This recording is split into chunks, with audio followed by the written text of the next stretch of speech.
Herkese merhaba. Üroloji uzmanı Ömür Erdem Akkaya. Bugün anlatacağımız konu sertleşme sorunum ne derecede?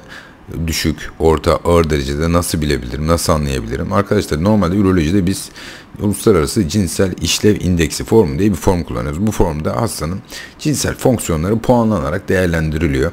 Biz bunu daha objektif değerlendirmiş oluyoruz. İkincisi hastanın takibinde de diyoruz ki işte iyiye gidiyorsun, bak puanın daha iyi oldu filan. Ama normal pratikte tabii bu cinsel işlev formunu pek kullanmak mümkün değil. Hastaya ilk sorduğumuz soru cinsel ilişki sıklığı. Senin kendine güvenin var mı, yok mu?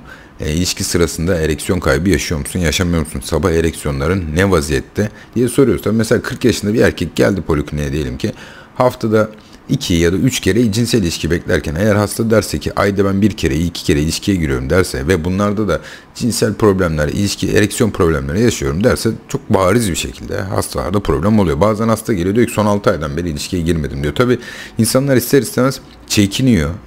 Bu problemle doktora başvurmaya çekiniyor ama üroloji polikliniklerinde arkadaşlar çekinmeyin. Çünkü zaten ürolojinin işi bu. İşi sertleşme bozukluğu, üroloji polikliniğinin işi sertleşme bozukluğu. Bununla ilgili bütün şikayetlerinizi anlatıyor olabilmeniz lazım. Sertleşme problemi, ereksiyon olamama problemi, cinsel ilişkiye girememe problemi sonuçta bir çiftin bir problemi. Yani eğer kadın partner daha sık ilişki istiyorsa, sizin ilişki döngünüz normal bile olsa ki bu yeni evli çiftlerde sık gördüğümüz bir olay.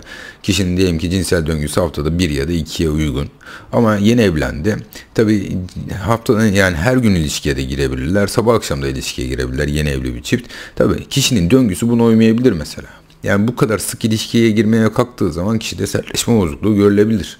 Çiftin arasında cinsel uyumu başarılı bir şekilde ayarlamak gerekiyor. Ne kadar ağır olduğundan ziyade çift için en iyi, en uygun cinsel ilişki sıklığı ve başarılı cinsel ilişkiler aslında en önemlisi bence.